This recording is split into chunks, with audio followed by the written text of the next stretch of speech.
ကျွန်တော်အကောင့်ထဲမှာရှိကြတဲ့ပေပေမမီတို့ဆရာဆရာမတို့ပတာမမီတို့တပည့်တွေနောက်တငယ်ချင်းမိတ်ဆွေပေါင်းတဲ့နေအားလုံးပဲမင်္ဂလာပါကျွန်တော် podcast လေးတစ်ခုလုပ်ဖို့ရှိပါတယ်ဒါလေးနဲ့ပတ်သက်ပြီးတော့ကျွန်တော်ရခဲ့တဲ့ idea လေးရယ်ဘယ်အကြောင်းအရာတွေကျွန်တော်ဆွေးနွေးမယ်ဘယ်လိုနားထောင်လို့ရတယ်ဆိုတာလေးနည်းနည်းပြောပြချင်ပါတယ်ပုံမှန်အားဖြင့်တော့ပညာရေးနဲ့ပတ်သက်တဲ့အကြောင်းအရာတွေကကျွန်တော်အပတ်စဉ်အများနဲ့ဆွေးနွေးပြနေကြပေါ့နော်ဆရာမကြီးတွေဆရာကြီးတွေနဲ့ဆွေးနွေးပြတဲ့နောက်မိဘတွေပေါ့နော်မိဘတွေရဲ့ဒီအကြံဉာဏ်တောင်းတဲ့ကိစ္စလေးတွေပေါ့ပညာရေးလမ်းကြောင်း international curriculum နဲ့ပတ်သက်တဲ့လမ်းကြောင်းတွေနောက် national curriculum နဲ့ပတ်သက်တဲ့အကြောင်းအရာတွေဒါတွေလည်းဆွေးနွေးပြတယ်နောက်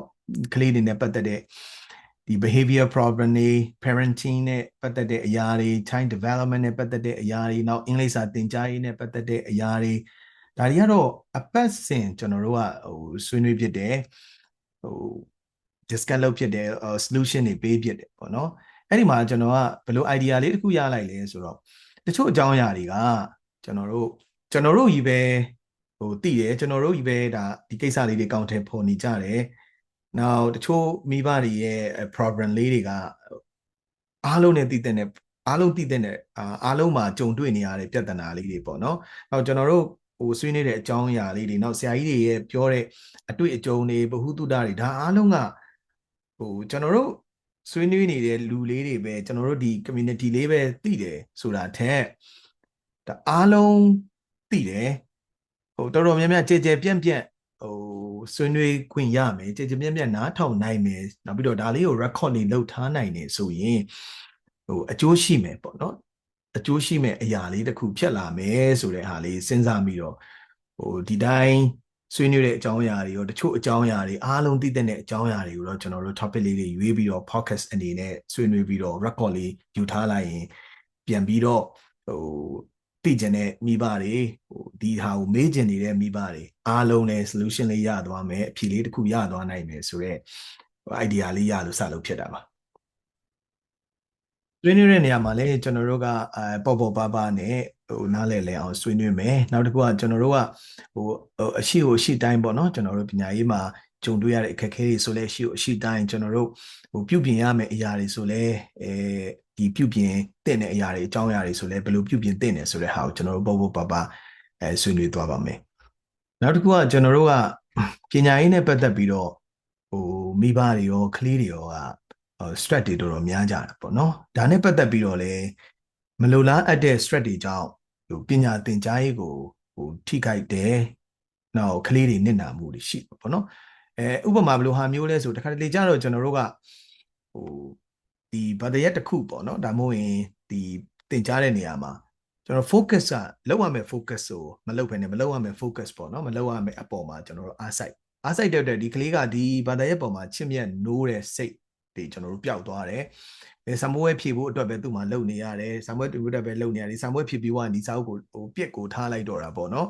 ။စာအုပ်လည်းပြန်မကြည့်ကြတော့စာလည်းပြန်မကြည့်ကြတော့ဒါမျိုးတွေဖြစ်လာနောက်ဆက်တွဲဒါတွေကအစကျွန်တော်တို့ကဘယ်လိုမျိုးလုပ်တဲ့နဲ့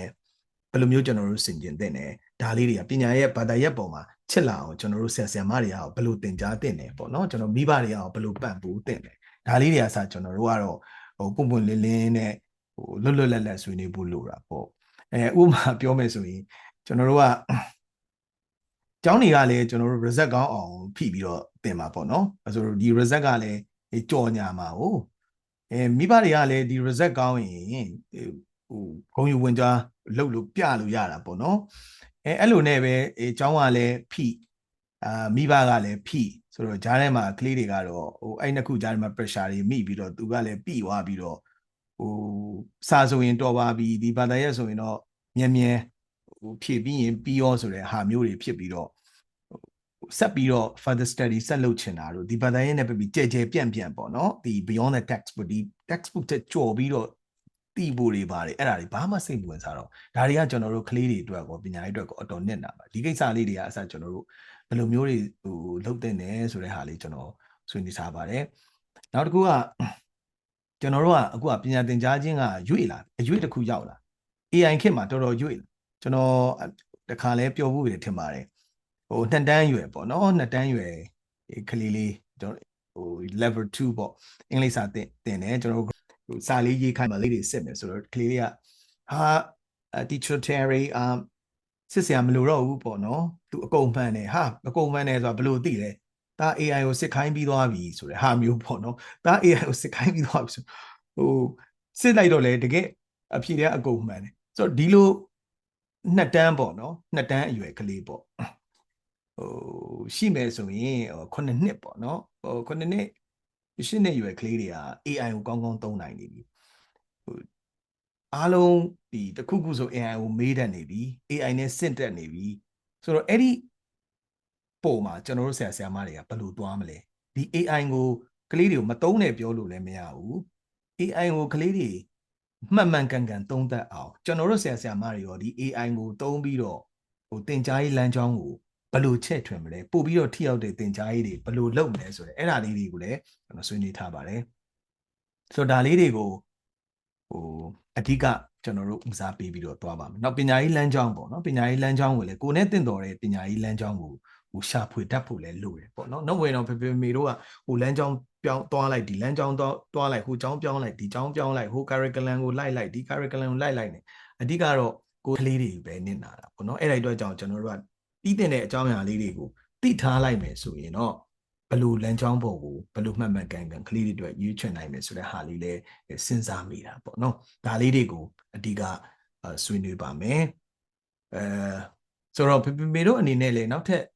သိကျင်တဲ့အကြောင်းအရာပေါ့နော်ဆွေးနွေးကျင်တဲ့အကြောင်းအရာတွေဆိုရင်ဘာတွေဆွေးနွေးကျင်လဲဆိုရင် topic လေးတွေပဲဖြစ်ဖြစ်အကြောင်းအရာလေးတွေပဲဖြစ်မေးခွန်းလေးတွေပဲဖြစ်ကျွန်တော် comment လေးမှာရေးထားပေးခဲ့လို့ရပါတယ်ဆိုအဲ့ဒီအရာလေးတွေကိုကျွန်တော်တို့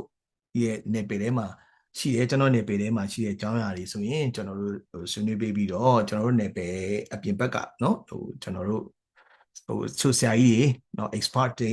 ကျွမ်းကျင်ပညာရှင်တွေကိုမေးရမယ်ဆိုလည်းကျွန်တော်ဖိတ်ခေါ်ပြီးတော့မေးပေးထားပါမယ်အဲ့ဒါလေးကျွန်တော်သတင်းလေးပါတာပါဆိုတော့ဒီဟိုဟာလေး podcast လေးကိုတော့အဓိက channel ကတော့ YouTube ကနေကျွန်တော်သွားပါမယ် Facebook မှာလည်းကျွန်တော်တင်ပေးပါမယ်ဆိုတော့တပတ်တစ်ရက်တော့ကျွန်တော်လုပ်ပေးဖို့ရှိပါတယ်ခင်ဗျကျေးဇူးတင်ပါတယ်သိချင်တဲ့နောက်ထပ်သိချင်တဲ့အကြောင်းအရာတွေအားလုံးကို comment လေးမှာရေးပေးထားပါ topic လေးတွေရေးပေးထားပါဒီတွေကဟိုတင့်တော်တဲ့အကြောင်းအရာလေးတွေကျွန်တော်တို့ဆွေးနွေးပေးပါမယ်ကျေးဇူးတင်ပါတယ်